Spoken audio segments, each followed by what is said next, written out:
अगर अभी आप एक नई गाड़ी खरीदना चाह रहे हो तो मत खरीदना।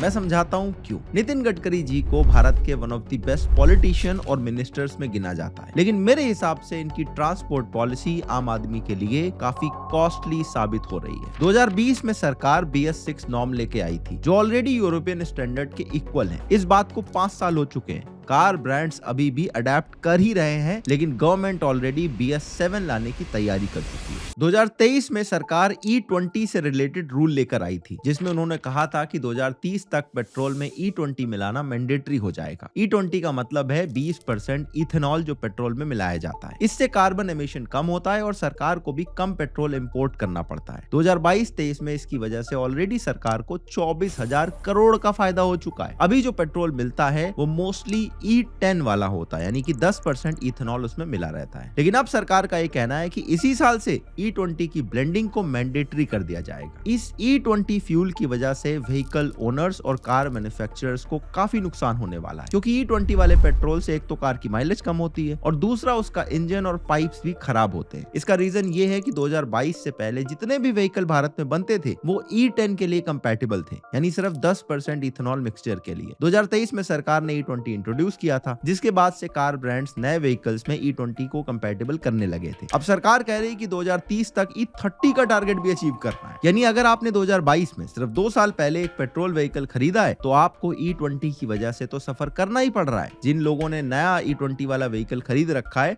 वो भी सेफ नहीं है, क्योंकि अभी तो सरकार ने 2030 का टारगेट रखा है। पता नहीं कब इसको प्रीपोन कर दे। सरकार एनवायरमेंट को ध्यान में रख के पॉलिसीज तो बदल रही है, लेकिन इतनी तेजी से बदलती पॉलिसी से आम आदमी और ऑटो कंपनीज को काफी नुकसान झेलना पड़ रहा है। ऐसा ही सरकार ने एक रूल बनाया है कि दिल्ली NCR में एक पेट्रोल व्हीकल को सिर्फ 15 साल चलाया जा सकता है और डीजल व्हीकल को तो सिर्फ 10 साल चला सकते हैं, चाहे फिर उनकी कंडीशन कितनी भी अच्छी क्यों ना हो। इस रूल की वजह से NCR की आधे से ज्यादा सेकेंड हैंड मार्केट खत्म हो चुकी है और नए व्हीकल ओनर्स भी कॉन्फिडेंट नहीं है। डीजल व्हीकल के अगेंस्ट तो नितिन गडकरी जी खुद कहते हैं कि इतना टैक्स लगा देंगे कोई खरीद ही नहीं पाए। BS6 जैसा डीजल का भी हाल ऐसा ही होगा कि बस आप करते रहिए, हम इतना टैक्स बढ़ा देंगे कि आपको बेचना मुश्किल हो जाएगा। EVs को जितना पुश किया जा रहा है उतना इंफ्रास्ट्रक्चर भारत में अभी तक बन नहीं पाया है और आज भी लॉन्ग डिस्टेंस के लिए EVs में रेंज उतनी नहीं रहती है। गडकरी जी हाइड्रोजन कार्स के कॉन्सेप्ट को भी काफी पुश कर रहे हैं, जबकि इलॉन मस्क ऑलरेडी कह चुके हैं कि ये एकदम स्टूपिड आइडिया है। इसीलिए मुझे लगता है कि भारत की ट्रांसपोर्ट पॉलिसी काफी कॉस्टली और थोड़ी सी स्टूपिड साबित हो रही है। लेकिन ऐसा मैं क्यों कह रहा हूँ, आइए देखते हैं।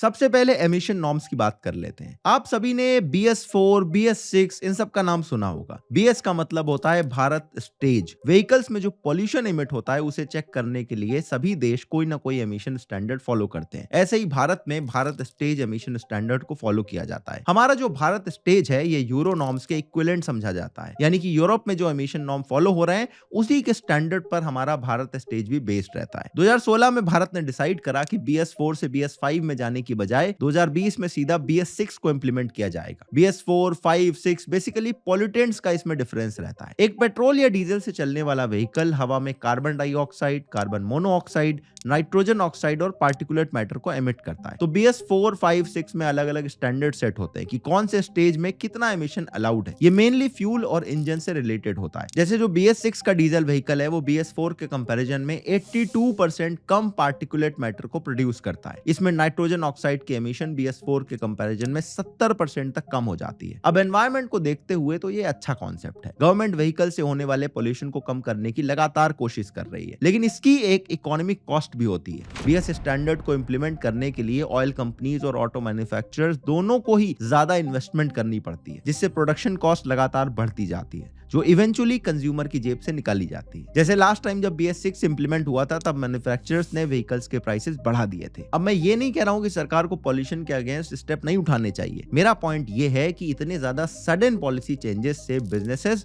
और कंज्यूमर्स दोनों ही काफी ज्यादा परेशान होते हैं। सरकार कह चुकी है कि जुलाई 2025 से BS7 नॉर्म्स को इंप्लीमेंट करना होगा, जबकि कंपनीज अभी भी BS6 पर ही ट्रांजिशन होने की कोशिश ही कर रही हैं, क्योंकि ये काफी टाइम टेकिंग प्रोसेस होता है। भारत में टोटल टोटल 31 करोड़ से ज्यादा व्हीकल्स हैं, जिसमें सिर्फ 9 करोड़ ही अभी BS6 कंप्लायंट हो पाए हैं। इनफैक्ट मैंने सुना है कि BS6 का फ्यूल सब पेट्रोल पंप पर भी अभी तक अवेलेबल नहीं हो पाया है, लेकिन स्टिल BS7 लाने की बात की जा रही है। BS7 आने के बाद कहा जा रहा है कि व्हीकल्स और ज्यादा महंगे हो जाएंगे। BS7 का इफेक्ट डीजल व्हीकल के ऊपर भी काफी ज्यादा पड़ने वाला है। ऐसा माना जा रहा है कि BS7 की वजह से कई पॉपुलर कार्स डिसकंटिन्यू भी हो सकती है, और BS6 वाले व्हीकल जो सिर्फ कुछ ही टाइम पुराने हैं, उनकी वैल्यू भी लगातार कम होती जाएगी। आपने भी नोटिस किया होगा कि लगातार डीजल की जो कार्स आती थी पहले, वो एक एक करके बंद होती जा रही है। इनफैक्ट सरकार तो डीजल व्हीकल पर भी बैन लगाने की बात कर रही है। खुद नितिन गडकरी जी ओपनली इसके अगेंस्ट काफी बार बोलते हुए दिख चुके हैं। BS6 जैसा डीजल का भी हाल ऐसा ही होगा कि बस आप करते रहिए, हम इतना टैक्स बढ़ा देंगे कि आपको बेचना मुश्किल हो जाए। यानी जो लोग डीजल व्हीकल ओन करते हैं या खरीदना चाह रहे हैं, उनके लिए काफी प्रॉब्लम होने वाली है। इस तरह के सडन पॉलिसी चेंजेस से ऑटो इंडस्ट्री का कॉन्फिडेंस भी कम होता है, और इससे कंज्यूमर्स में भी डर क्रिएट होता है कि आज कोई व्हीकल खरीद लिया, कल उसके अगेंस्ट कोई रूल निकल जाएगा तो लाखों का नुकसान बैठे बिठाए हो जाएगा। जैसे दिल्ली NCR में पॉल्यूशन की सिचुएशन को देखते हुए सरकार एक रूल लेकर आई थी, जिसमें एक पेट्रोल व्हीकल को मैक्सिमम 15 साल तक यूज किया जा सकता है, और डीजल व्हीकल को तो सिर्फ 10 साल तक। कुछ लोग होते हैं जो काफी ज्यादा ड्राइव करते हैं, जिनका व्हीकल काफी चल चुका होता है, इसलिए हो सकता है कि वो 10-15 साल में अपने व्हीकल से उतनी वैल्यू निकाल ले। लेकिन ऐसे बहुत सारे लोग हैं जो इतना ड्राइव नहीं करते हैं, वो अपने व्हीकल को अच्छे से मेंटेन करके रखते हैं और लंबे टाइम तक ओन भी करना चाहते हैं, नहीं बेचना चाहते हैं। ऐसे लोगों के लिए ये रूल काफी नुकसान देने वाला है, क्योंकि उनके पास अपना व्हीकल बेचने के सिवाय और कोई ऑप्शन ही नहीं बचेगा, क्योंकि सरकार ने NCR में इसको बैन कर दिया है। NCR के बाहर ये चला सकते हैं। तो अगर दिल्ली की गाड़ी जो सरकार के हिसाब से NCR में इतनी पोल्यूशन पैदा कर रही है कि उसे चलाया नहीं जा सकता,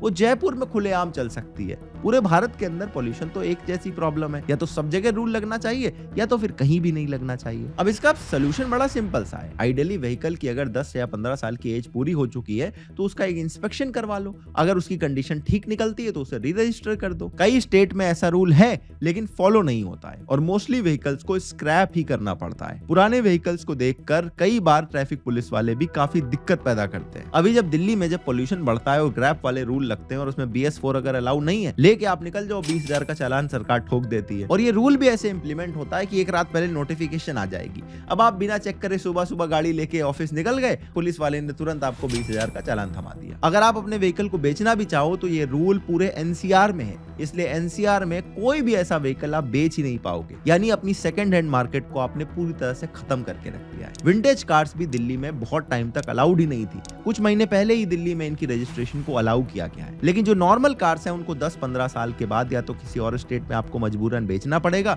या तो फिर आपको स्क्रैप करवाना पड़ेगा। भारत की स्क्रैप पॉलिसी को लेकर भी लोगों में काफी गुस्सा है, क्योंकि इसमें जो इंसेंटिव दिया जाता है वो काफी कम होते हैं। इसकी प्रोसेस के बारे में भी ज्यादा लोगों को अभी तक पता नहीं। पॉल्यूशन को कम करने के लिए सरकार E20 पेट्रोल पर काफी जोर दे रही है, यानी कि पेट्रोल में 20% इथेनॉल की ब्लेंडिंग पर। अगर आपने देखा होगा कि आजकल सारे नए व्हीकल्स को E20 का स्टिकर लगा के देते हैं। E20 के अराउंड काफी पोलराइजिंग सी डिबेट भी एक चल रही है। कुछ लोग कहते हैं कि गडकरी जी इथेनॉल पर इतना ज्यादा जोर इसलिए दे रहे हैं क्योंकि ये खुद शुगर बनाते हैं और उनकी खुद की फैमिली इस बिजनेस में काफी एंगेज्ड है। जबकि गडकरी जी की आर्ग्यूमेंट ये है कि इथेनॉल की ब्लेंडिंग से पॉल्यूशन को काफी हद तक कम किया जा सकता है। प्लस भारत में गन्ने की खेती भी काफी होती है और इससे जो इथेनॉल बनता है उससे फार्मर्स बहुत ज्यादा खुश होने वाले हैं। ये बात सही है कि इथेनॉल को बेस्ट बायोफ्यूल कंसिडर किया जाता है। E20 टू व्हीलर्स में कार्बन एमिशन को 50% तक कम कर देता है और 4 व्हीलर्स में 30% तक। लेकिन गडकरी जी कह रहे हैं कि इसको गन्ने से प्रिपेयर किया जा रहा है, जो कि एक वाटर इंटेंसिव क्रॉप है, यानी इसे उगाने के लिए काफी पानी की जरूरत पड़ती है और सिर्फ 1 लीटर इथेनॉल को बनाने के लिए 2500 लीटर पानी लगाना पड़ता है। हमारे शहरों में पानी की ऑलरेडी काफी किल्लत है, ग्राउंड वाटर भी लगातार कम होता जा रहा है। तो ऐसे में इथेनॉल कितना फ्यूचर प्रूफ है,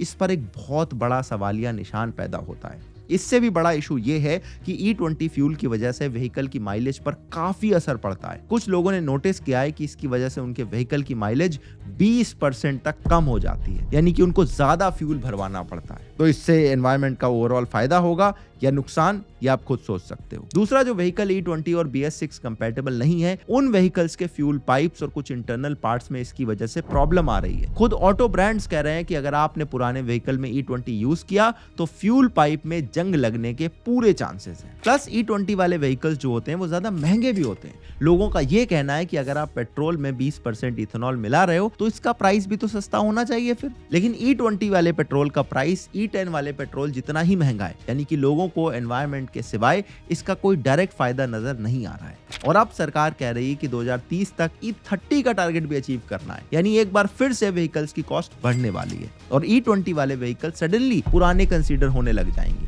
जिससे उनकी जो रीसेल वैल्यू है उस पर भी एक बुरा असर पड़ेगा। भारत के अंदर इस टाइम पर मारुति ब्रांड सबसे ज्यादा चलता है और उसकी सबसे बड़ी यूएसपी होती है कि इनकी रीसेल वैल्यू ज्यादा है। आपने उसको ही एक बार में किल करके रख दिया है। भारत में इस टाइम पर सबसे ज्यादा फ्यूचर प्रूफ और प्रॉमिसिंग ईवीज ही नजर आ रही है, लेकिन ईवीज का डिबेट भी काफी पोलराइजिंग है। सरकार इसे काफी पुश कर रही है। गडकरी जी और पीयूष गोयल जी ने तो महिंद्रा ईवीज को पर्सनली डेमोन्स्ट्रेट किया था पार्लियामेंट में ले जाकर। ऐसा कहा जाता है कि जब भारत की सरकार बाहर से आने वाली ईवीज पर इंपोर्ट ड्यूटी कम करने का प्लान कर रही थी, तब टाटा ने इसके अगेंस्ट लॉबी किया था ताकि टेस्ला भारत में अच्छे से एंटर ना कर पाए। यानी कि इंडियन गवर्नमेंट हमारे लोकल ईवी मैन्युफैक्चरर्स को फुल सपोर्ट दे रही है। बाकी सभी कार्स पर जहां 28% जीएसटी देना होता है, वहां ईवीज पर सिर्फ 5% लगता है और कॉम्पेंसेशन सेस तो 0% लगता है। लग्जरी ईवीज जो करोड़ों की आती है, उन पर भी सिर्फ 5% टैक्स लगता है। लेकिन इसके बावजूद इलेक्ट्रिक कार्स पेट्रोल कार्स के कंपैरिजन में अभी भी काफी महंगी है। भारत की सबसे सस्ती ईवी भी आपको 8 लाख रुपए की मिलती है। लेकिन लोग ईवीज इसलिए खरीद लेते हैं कि उनको पर किलोमीटर जब रन करते हैं तो पेट्रोल कार के कंपैरिजन में काफी रुपए बच जाते हैं। लेकिन इसकी ओवरऑल इकोनॉमिक्स आप देखो तो थोड़ी सी अलग है।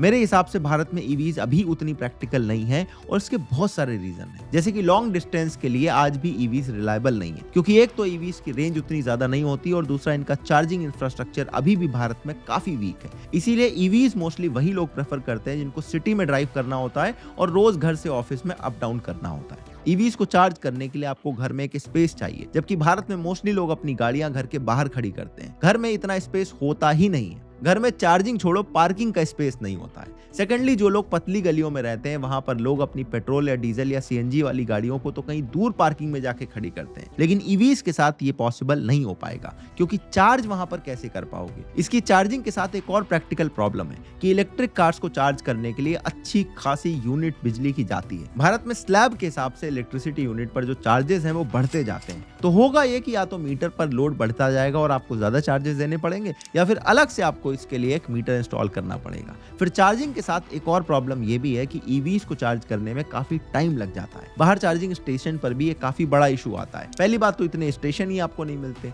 जो मिल भी जाते हैं वो कई बार वर्किंग कंडीशन में नहीं होते, और अलग अलग चार्जिंग स्टेशन पर उनकी अपनी अपनी एप्स डाउनलोड करनी पड़ती है, उसमें रजिस्टर करना पड़ता है, पर्सनल डेटा शेयर करना पड़ता है, तब जाके आप ईवीज को चार्ज कर सकते हो। अभी इलेक्ट्रिकल स्कूटर्स कार के मामले में ज्यादा सक्सेसफुल हो रहे हैं, क्योंकि उसमें इतनी सारी प्रॉब्लम नहीं आती। ईवीज के साथ एक प्रॉब्लम ये भी है कि ये सिर्फ कार नहीं है, बल्कि एक पूरा का पूरा इलेक्ट्रॉनिक डिवाइस बन जाता है। अगर ये खराब हो गया तो रोड साइड का जो कार मैकेनिक है इसमें हाथ नहीं लगा पाता है, और इसीलिए आज भी मोस्टली लोग ईवीज को एक सेकेंडरी कार की तरह प्रेफर कर पा रहे हैं। ईवीज के फेवर में बहुत सारे लोग बोलते हैं कि भैया कितनी भी दिक्कतें उठाओ, ये एनवायरमेंट के लिए बहुत अच्छी चीज है। लेकिन अगर आप डेटा देखने बैठोगे तो यहाँ पर भी मामला उल्टा बैठ जाता है। ईवीज से डायरेक्टली तो जीरो एमिशन होता है, लेकिन इनका ओवरऑल कार्बन फुटप्रिंट जीरो नहीं है। ईवीज चलती हैं बैटरीज से, और बैटरीज बनाने के लिए जो मटेरियल यूज होता है उसकी माइनिंग में सबसे ज्यादा एनवायरमेंटल पोल्यूशन होता है। चाइल्ड लेबर भी यहाँ पर इन्वॉल्व है, एक बार पढ़ के देख लेना। इन बैटरीज का मेजर कंपोनेंट होता है लिथियम, जो कि ज्यादा क्वांटिटी में अवेलेबल नहीं है कि फ्यूचर में 100% व्हीकल को बैटरी पे चलाया जा सके। मोस्टली जो लिथियम है वो साउथ अमेरिका के इस ट्रायंगल से आता है, जबकि बैटरी और बैटरी मटेरियल्स में चाइना ऑलरेडी डोमिनेट कर रहा है। यानी कि हम जितने भी ईवीज पर डिपेंडेंट होते जाएंगे, उतना ही ज्यादा इनडायरेक्टली चाइना पर भी डिपेंडेंट हो जाएंगे। इसके अलावा अभी जो आप ईवीज को चार्ज करते हो वो बिजली से करते हो, और ज्यादातर बिजली आज भी भारत के अंदर कोल प्लांट से बन रही है। तो जिस बात को आप एनवायरमेंट फ्रेंडली बताते हो, उसमें कितना एनवायरमेंट में पोल्यूशन जा रहा है, ये आप एक बार सोच के देखें। इसीलिए जब नितिन गडकरी जी ये कहते हैं तो ये इतना ज्यादा सेंस नहीं बनाता। Would you like to see India rid of diesel and petrol cars altogether? 100% मेरा मिशन है। और फिर जिस इलेक्ट्रिसिटी से आप ईवीज को चार्ज कर रहे हो, वो इलेक्ट्रिसिटी भी तो कोल से बन रही है। तो कैसा एनवायरनमेंट को आप बेनिफिट कर पा रहे हो। गवर्नमेंट की एक और हिपोक्रेसी ये भी है कि वो पर्सनल व्हीकल्स को तो ज्यादा से ज्यादा रेगुलेट करते जा रहे हैं, लेकिन हमारे पब्लिक ट्रांसपोर्ट की हालत पर उनकी नजर उतनी नहीं जाती है। ये तो आपने खुद भी नोटिस किया होगा। 2-4 मेट्रो सिटीज जहां पर इलेक्ट्रिक या सीएनजी बसेस आ गई हैं, उन्हें छोड़ दो तो बाकी सब जगह सदियों पुरानी बसेस और ट्रक्स चल रहे हैं। इमेजिन करो कि वो कितना ज्यादा पॉल्यूशन पैदा कर रहे होंगे। इसीलिए इनको ईवीज में ट्रांजिशन करवाना सबसे पहला स्टेप होना चाहिए। चाइना की शेंजन सिटी 2018 में ही वर्ल्ड की पहली सिटी बन गई थी जिसकी सारी पब्लिक बस फ्लीट इलेक्ट्रिक थी। इनफैक्ट चाइना की ज्यादातर सिटीज में अपनी बसेस और ट्रक्स को इलेक्ट्रीफाई कर दिया है। वर्ल्ड की 95% ई बसेस चाइना के अंदर ही चलती हैं। तो आप इमेजिन कर सकते हो कि वो लोग किस लेवल पर पहुंच चुके हैं। लेकिन हमारी सरकार इसके लिए ज्यादा एक्टिव नजर नहीं आ रही है। जितना जोर गवर्नमेंट पर्सनल व्हीकल को इलेक्ट्रीफाई करने पे लगा रही है, अगर उसी स्पीड से पब्लिक ट्रांसपोर्ट और हैवी व्हीकल्स को भी ट्रांजिशन करवाया जाए तो ज्यादा बेनिफिशियल हो सकता है। लास्टली आपको ये भी देखना होगा कि नितिन गडकरी जी हाइड्रोजन कार्स पर भी बहुत बात करते हैं। इनफैक्ट उनके पास एक हाइड्रोजन कार भी है जिसमें वो कई बार इंटरव्यू दे चुके हैं। लेकिन मेरे हिसाब से ये टेक्नोलॉजी ज्यादा प्रैक्टिकल नजर नहीं आती है। अदरवाइज वर्ल्ड की बड़ी बड़ी ऑटो कंपनीज हाइड्रोजन पर ही फोकस कर रही होती, क्योंकि ऐसा नहीं है कि हाइड्रोजन कोई एक नई टेक्नोलॉजी है। हाइड्रोजन से चलने वाली सबसे पहली कार 1966 में ही आ गई थी और आज भी 2-4 हाइड्रोजन कार्स ही मार्केट में आती हैं। नितिन गडकरी जी खुद भी टोयोटा की मिराई चला रहे हैं, लेकिन ये किसी भी मार्केट में ज्यादा बिक नहीं पाई है। भारत में हाइड्रोजन फ्यूल का कोई भी इंफ्रास्ट्रक्चर नहीं है। खुद नितिन गडकरी जी की कार के लिए फरीदाबाद के प्लांट से हाइड्रोजन मंगवाना पड़ता है। लेकिन कैलिफोर्निया, जहां सबसे ज्यादा हाइड्रोजन फ्यूल स्टेशन हैं, वहां भी ये कार उतनी नहीं बिक पाई है क्योंकि ये उतनी ज्यादा प्रैक्टिकल नहीं है। सबसे बड़ा इशू तो ये है कि हाइड्रोजन पेट्रोल से काफी ज्यादा महंगा पड़ता है और हाइड्रोजन स्टेशंस को सेटअप करना भी कंपैरेटिवली काफी एक्सपेंसिव है। तो इकोनॉमिकली आज के टाइम पर ये कार्स बिल्कुल सेंस नहीं बनाती। दूसरा, ऐसा नहीं है कि ये एनवायरमेंट फ्रेंडली है, क्योंकि हाइड्रोजन को बनाने में, फिर स्टोरेज और ट्रांसपोर्टेशन में काफी एनर्जी कंज्यूम होती है। तो जब तक ये कार में डालने लायक बनता है तब तक ऑलरेडी इसका कार्बन फुटप्रिंट काफी ज्यादा हो चुका होता है। इसीलिए एनवायरमेंटली भी इस बात का कोई सेंस नहीं बनता है। लास्टली मैं इतना ही कहूंगा कि मैं कोई एंटी ईवी या एंटी एनवायरमेंट आदमी नहीं हूं और मुझे पर्सनली गडकरी जी काफी विजनरी बातें करने वाले इंसान लगते हैं। वो 2004 से ही बायोफ्यूल और इन सब चीजों पर काफी काम कर रहे हैं। लेकिन पॉलिसी मेकिंग में मेरे ख्याल से अगर इंडस्ट्री और कंज्यूमर्स दोनों को साथ लेकर चले तो ये ट्रांजिशन ज्यादा ईजी बन सकता है, क्योंकि जब तक ये टेक्नोलॉजीज लोगों के लिए प्रैक्टिकल नहीं बन पाती